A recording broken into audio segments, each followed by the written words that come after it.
The year was 2147. Humanity had finally done what people dreamed about for thousands of years. They met aliens from another world.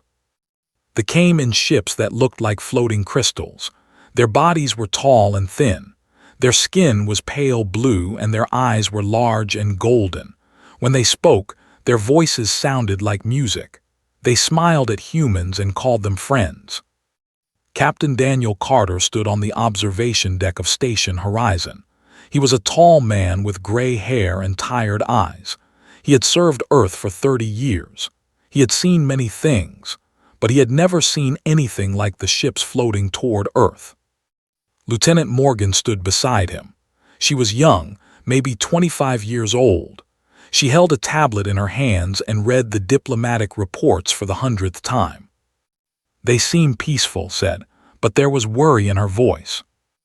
Daniel did not answer right away. He watched the alien ships move closer. Something felt wrong to him. He could not explain it. It was just a feeling deep in his gut. "That is what worries me," he finally said. They landed in New Geneva, Switzerland. World leaders gathered to meet them. The aliens brought gifts. They shared technology that could cure diseases.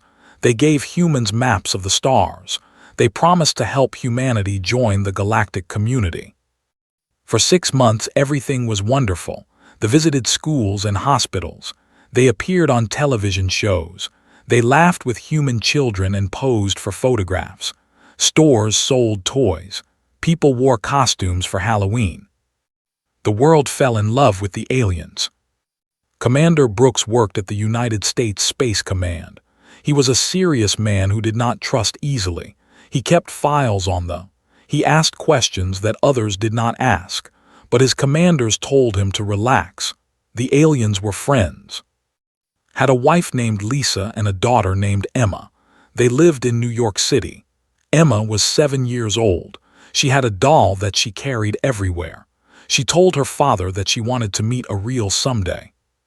Smiled at his daughter, but the worry never left his eyes.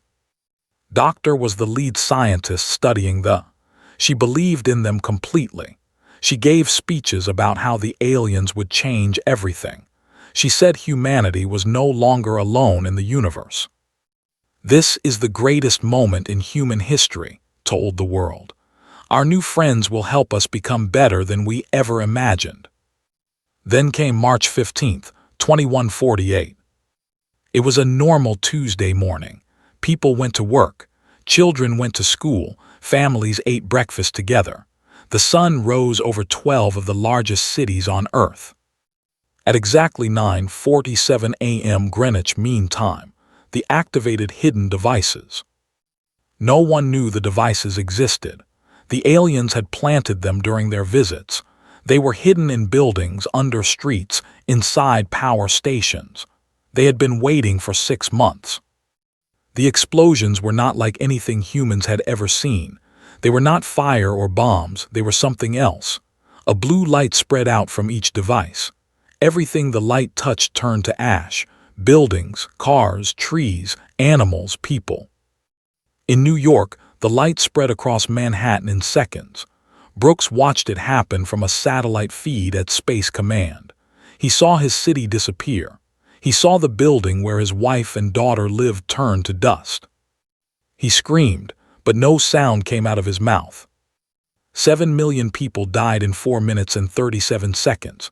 New York, London, Tokyo, Mumbai, Sydney, Cairo, Moscow, Beijing, Paris, Berlin, Lagos, 12 cities, 12 mass graves. The ships rose into the sky. They had been waiting in orbit the whole time. Now they turned and flew away from Earth. Their engines glowed bright blue as they escaped into space. But before they left, they sent one final message. It was broadcast on every television, every radio, every phone on Earth. The message was in perfect English. "You were never meant to expand." That was all 6 words, then they were gone. The world fell silent, then the screaming began. People ran through streets covered in ash. They searched for loved ones who no longer existed. They dug through ruins that held nothing but dust. They cried until they could not cry anymore. Brooks did not cry. He sat at his console and stared at the empty space where New York used to be. His hands were shaking.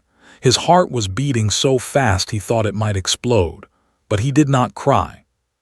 Something else was happening inside him, something cold and dark, something that would never go away. Hey, the doctor locked herself in her laboratory. She had spent years defending she had told everyone to trust them. She had been wrong, so terribly, horribly wrong. She fell to her knees and wept. Her tears hit the floor where artifacts still sat on display. She picked up one of the objects and threw it against the wall.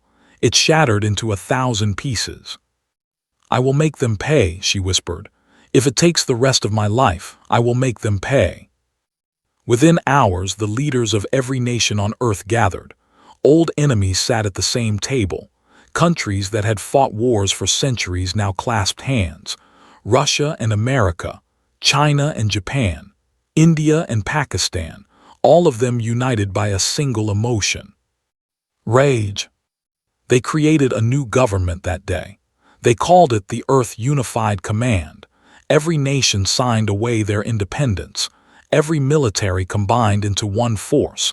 Every resource was shared. And they wrote a law, a single, absolute law that would guide humanity for generations to come. They carved it into stone monuments built at the site of each massacre. They taught it to every child. They made it the foundation of human civilization. The law was simple. It had only 7 words. No alien shall ever survive. Brooks stood before the council. His eyes were red but dry. His voice was steady and cold. "We will build ships," he said. "We will find weapons. We will hunt them across every star and every planet. And we will not stop until every is dead. Then we will find whoever helped them, and we will kill them too." The council voted. It was unanimous. Humanity had declared war on the universe. And the universe would learn to fear them. 20 years passed. The year was now 2168. Earth was not the same planet anymore.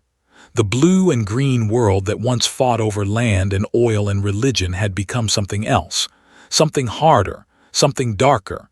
Every factory made weapons. Every school taught war.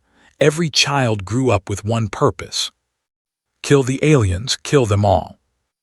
Admiral stood on the bridge of the UES Reckoning. It was the first human warship that could travel faster than light. Behind it flew 300 more ships.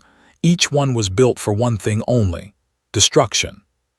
Was 60 years old now. He had gray hair and deep lines on his face. His eyes were the color of iron. He had lost his brother in the Tokyo attack. He had spent 20 years waiting for this moment. "How far to the?" he asked. Commander Price checked her screens. She was his second in command. She was young and smart and just as angry as everyone else. 4 days, Admiral said. "Our scouts report that they have no real defenses. They never expected us to come after them." Almost smiled, almost. "They thought we would break," he said. "They thought we would fight each other like we always did. They were wrong." On Earth, the war academies trained soldiers day and night. Young men and women learned to fight in every environment: space, land, water, underground. They studied bodies to learn where to strike. They practiced killing until it became as natural as breathing. Dr. Harper was only 30 years old, but he had already become one of the most important people on Earth. He was the head of the Biological Weapons Division. He had spent his entire adult life creating new ways to kill aliens. Lost his parents in the London attack. He was 10 years old when it happened. He still remembered the blue light. He still remembered the screaming. He still remembered the ash that used to be his mother and father. Now he stood before the High Council with his greatest creation. "We call it the Prometheus strain," explained. Holographic images of the weapon floated in the air. It looked like a normal virus, but it was anything but normal. Once it enters bodies, it begins to destroy them from the inside. The process takes about 72 hours. Councilwoman Courtney Blake leaned forward. She was the youngest member of the council. She had been born after the massacre, but she had been raised on stories of that day. "Will they suffer?" she asked. Nodded slowly. "Yes, they will feel everything. They will know exactly what is happening to them, and they will not be able to stop it." The council voted to approve the weapon. Every hand went up. Sergeant Chris Martinez had spent 20 years gathering information about He had become the best intelligence officer on Earth. He knew everything about the enemy, their history, their culture, their weaknesses. Chris sent a message to Admiral aboard the Reckoning. "Admiral, I have new information. They are not alone. They are part of something called the Galactic Concord. It is a group of 37 different alien species. They all voted together to attack us." Received the message in his private quarters. He read it 3 times to make sure he understood. 37 species. That meant hundreds of billions of aliens across hundreds of planets and moons. He pressed the reply button. "Then we have 37 species to kill." Chris stared at his screen for a long moment before responding. "Sir, that is a lot of killing." "I am aware, Sergeant. Send me everything you have on all of them. We will deal with the first, then we move on to the others." Lieutenant Commander Jake trained the ground assault teams on the Reckoning. He was a big man with scars on his arms and a voice like thunder. He had fought in the Mars colonial uprising years ago. That seemed like a small thing now. Jake stood before 1,000 soldiers in the training bay. They were young. Most of them had not been born when the massacre happened, but they had grown up hearing the stories. They had grown up with the hate. "Listen to me," Jake said. His voice echoed off the metal walls. "You are not soldiers. Soldiers follow rules. Soldiers show mercy. You are not soldiers. You are the end of everything that is not human."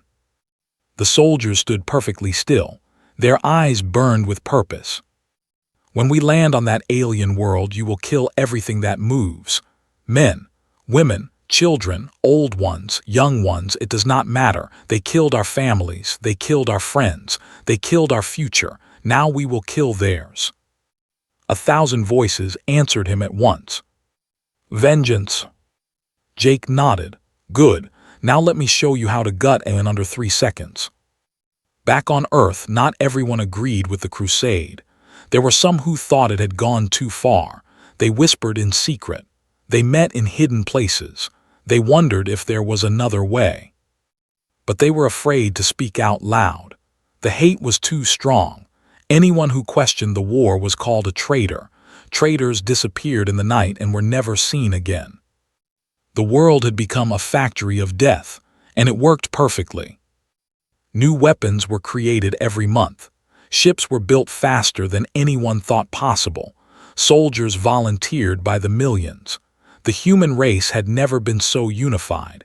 It had also never been so terrifying. Admiral received reports every day about the progress. He read them in his quarters alone. Sometimes he looked at old photographs of his brother. Sometimes he talked to the empty room as if his brother was still alive.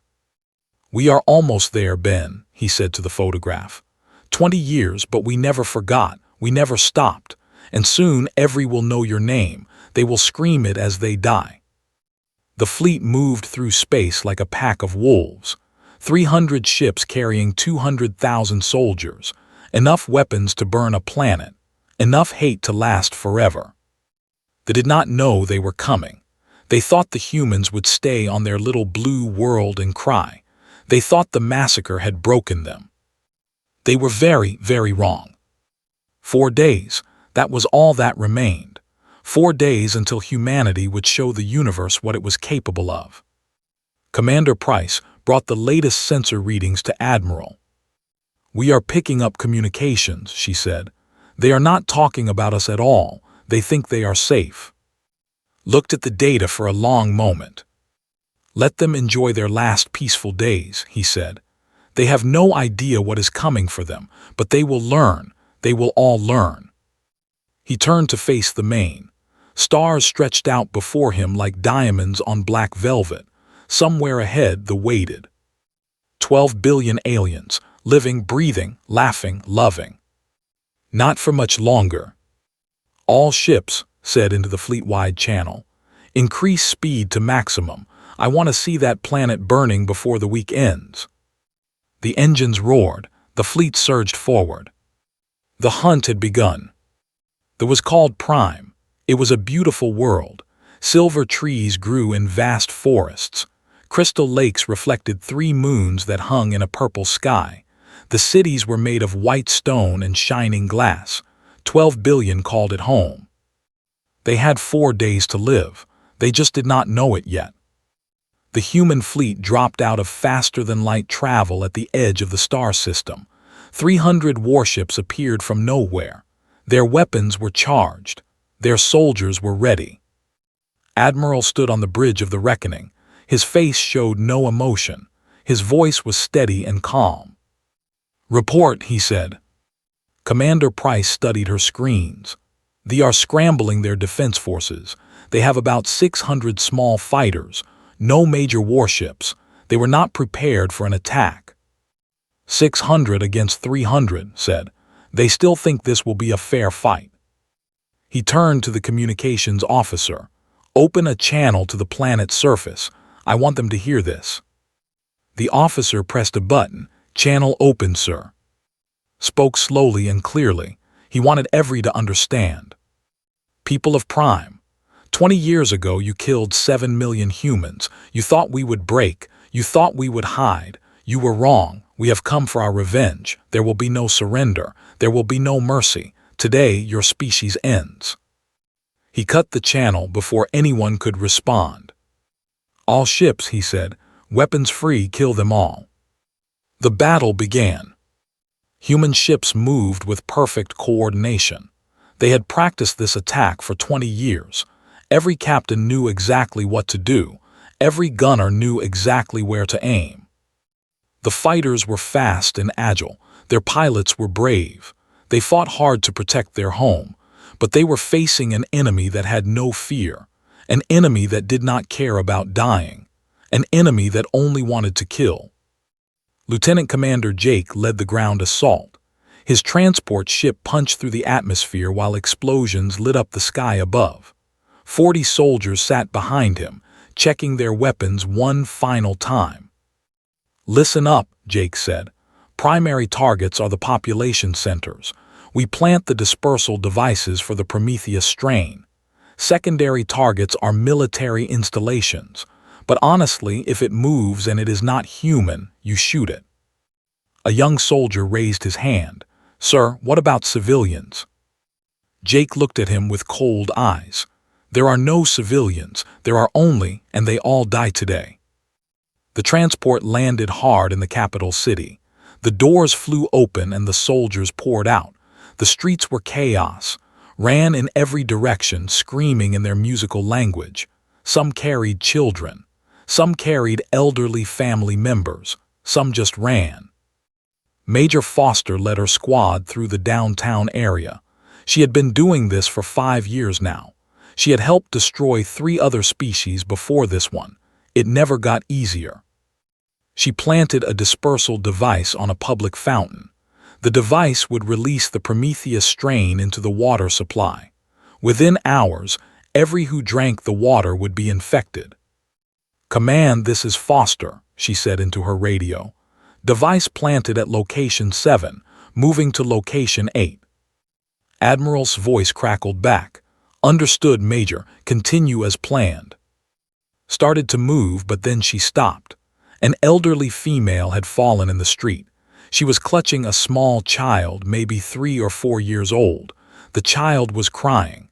The old one was trying to comfort it. They looked up at. Their golden eyes were filled with terror, but there was something else too, confusion. They did not understand why this was happening. Raised her weapon. Her finger touched the trigger. "Please," the old one said in broken English. "Please, the child, she is innocent." Stood frozen. For just 1 second she hesitated. "Major Foster, the Admiral's voice came through her radio. "Report your status." The moment passed, pulled the trigger. The battle lasted 11 hours. By the end, every warship was destroyed. Every military base was burning. Every city was surrounded by human troops. And then the Prometheus strain did its work. Dr. Harper arrived on the planet 2 days later. He wanted to see the results of his creation with his own eyes. He walked through the streets of the capital city with a team of researchers. They were everywhere, not alive, not exactly dead, dying. The virus was destroying them slowly, just as had designed. They lay in the streets, in their homes, in their schools. Their pale blue skin had turned gray and black. Their bodies twisted in pain. Some of them were still conscious. They watched the humans walk past them. They tried to speak, but no words came out. Stopped at a building that had been a school. Small children lay on the floor. Their bodies were frozen in the final stages of the disease. "It worked perfectly," said into his recorder. 100% mortality rate. The subjects remained conscious throughout most of the process. Recommend immediate full-scale production for use against remaining conquered species. One of his researchers, a young woman named Sophie, looked pale. "Doctor," she said quietly, "these are children." Did not look at her. "They were children. Now they are dead aliens. Keep moving. We have more samples to collect." Sergeant Chris Martinez was still in orbit, monitoring communications. He intercepted a message from a ship that had escaped the massacre. It was broadcasting on all frequencies. "Warning to all conquered members," the message said. "The humans are coming. They cannot be stopped. They cannot be reasoned with. They will kill everything. Hide your children, prepare your weapons, pray to your gods, because nothing else will save you." Chris forwarded the message to Admiral. The Admiral listened to it twice. Then he smiled. It was the first time he had smiled in 20 years.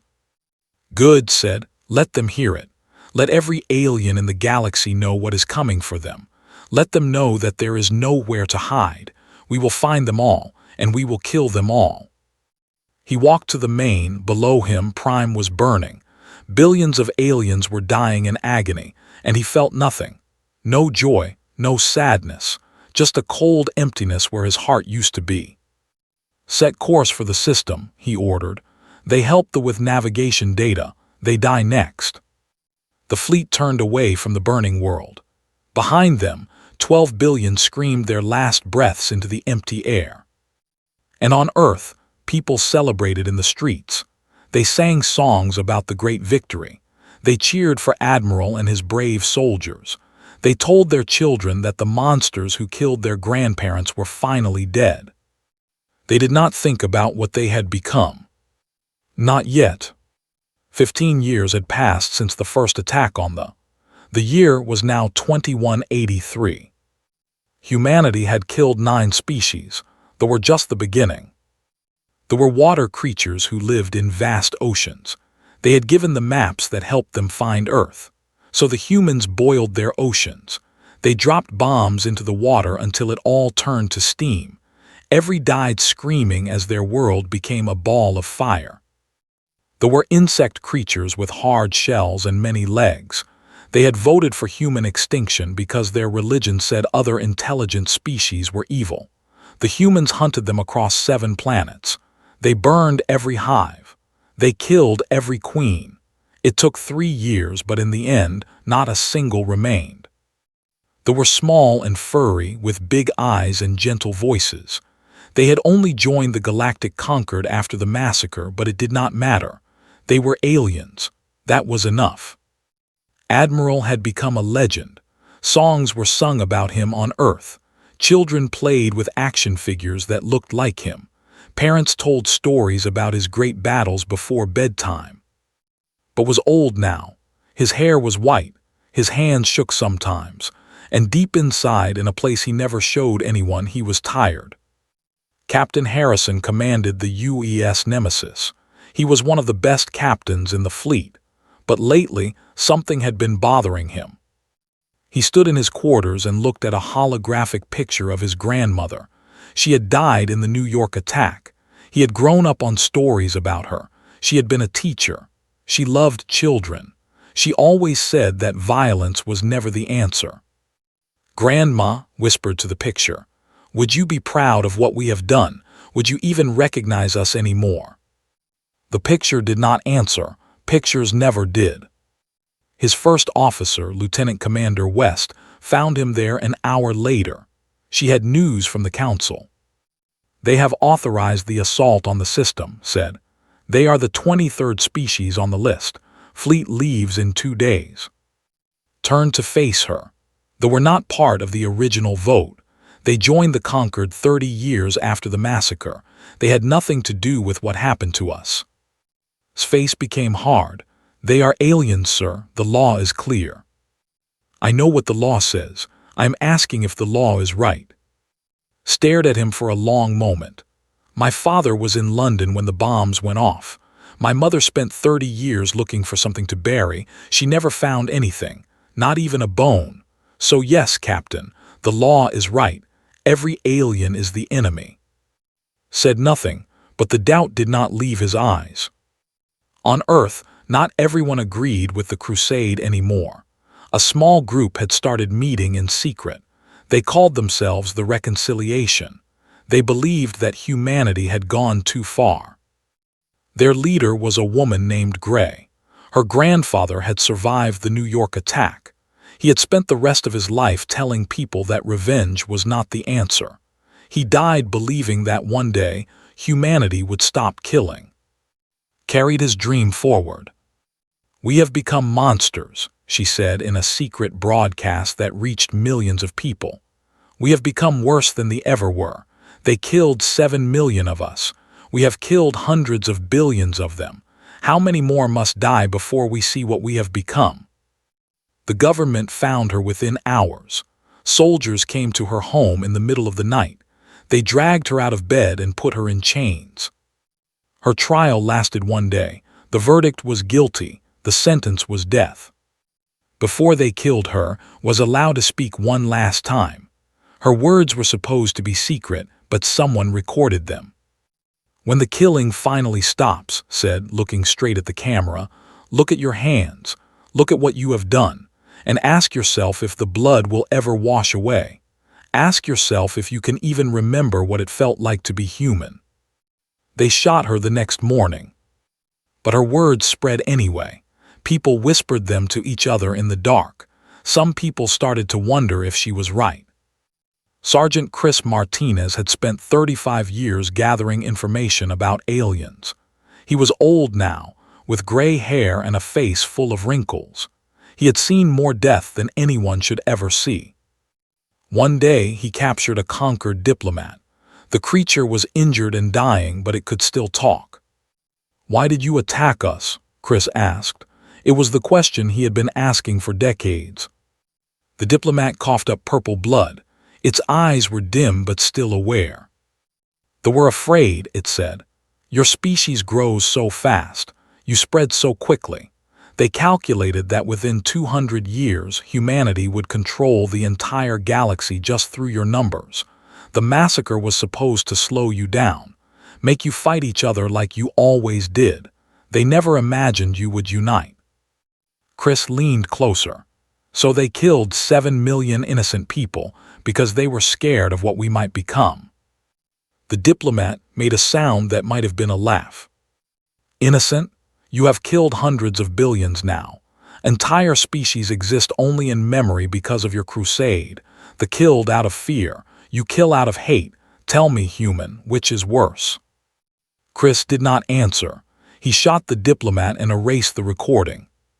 But the words stayed with him. They followed him into his dreams. They whispered to him in the quiet moments. "Which is worse?" Back on the Nemesis, Captain Harrison received the orders to join the assault on the next target. He read them 3 times. Then he put them down and stared out the window at the stars. Somewhere out there, billions of aliens were going about their lives. They were raising children. They were falling in love. They were building homes and dreaming dreams. And soon, human ships would come and turn all of that to ash. Is this what it means to be human now? Wondered.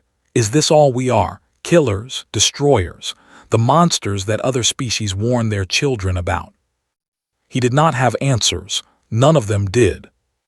But the orders were clear, and soldiers followed orders.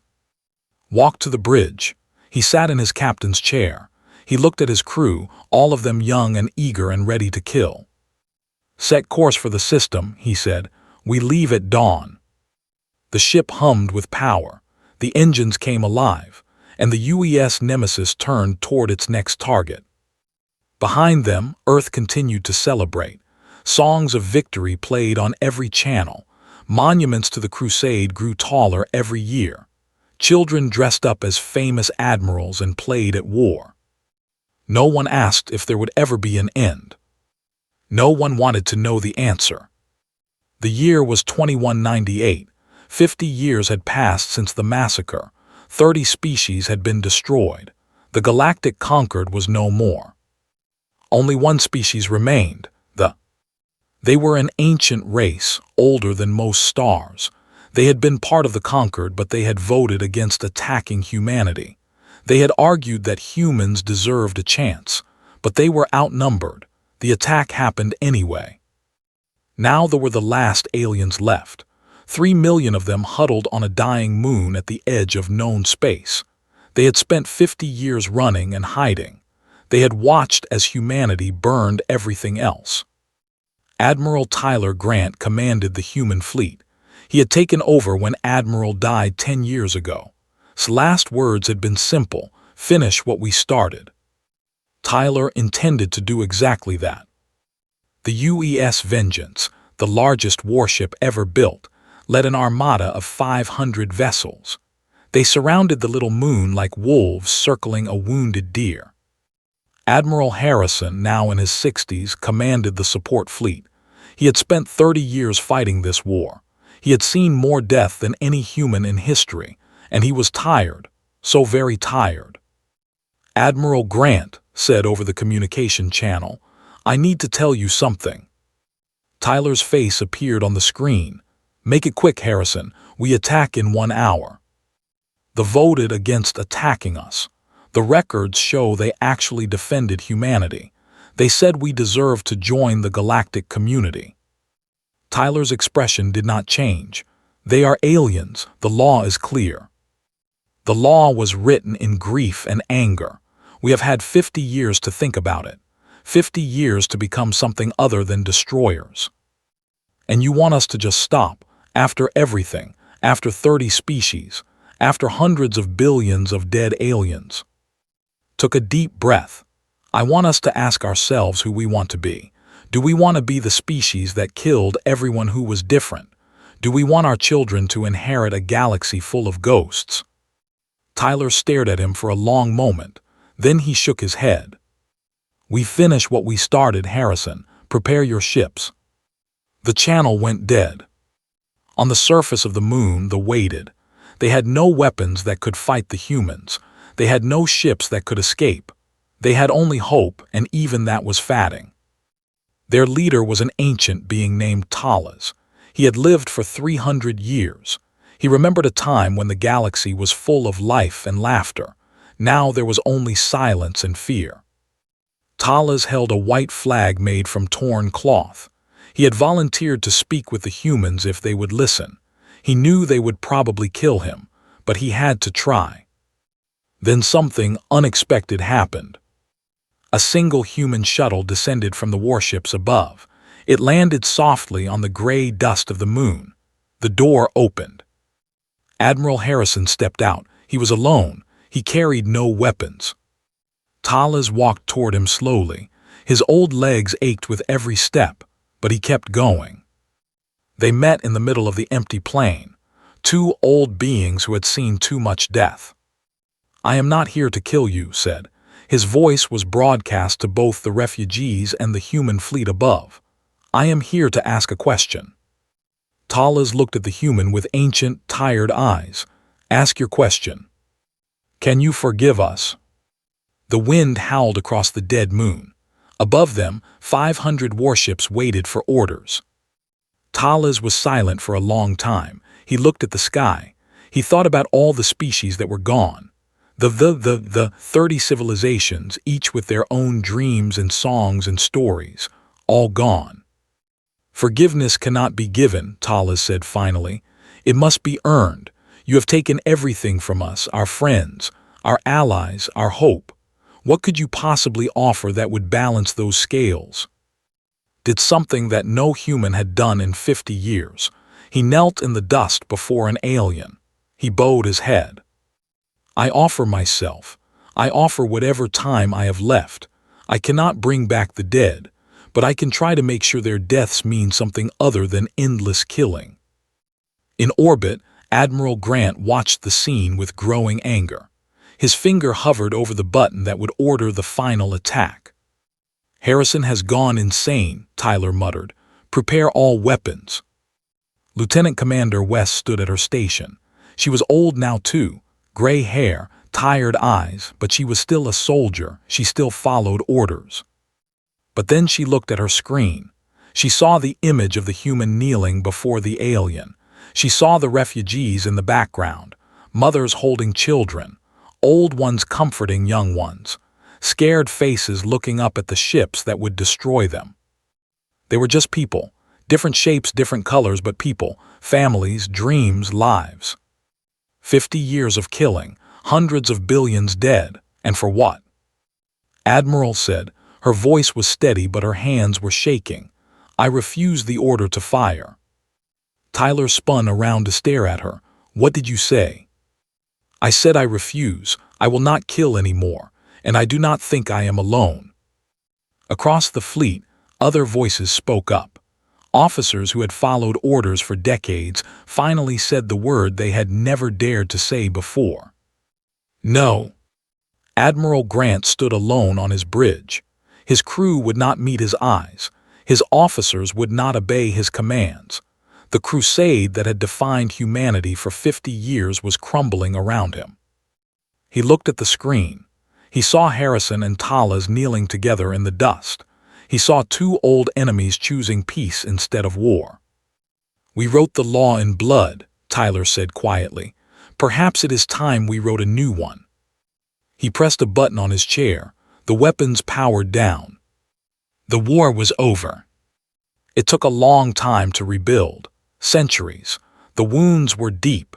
Many aliens would never forgive humanity. Many humans would never forgive themselves. But on that dying moon, Harrison and Talas clasped hands and took the first step. They talked through the long night. They shared stories of loss. They cried together. And when the sun rose, they began to plan a future that did not involve death. The monuments at the massacre sites were never removed. 7 million names stayed carved in stone, but new words were added beneath them. We remember, we grieve, we move forward together. 200 years later, a young human girl and a young child sat together in a museum on Earth. They looked at pictures from the age of extinction. Did humans really do all that?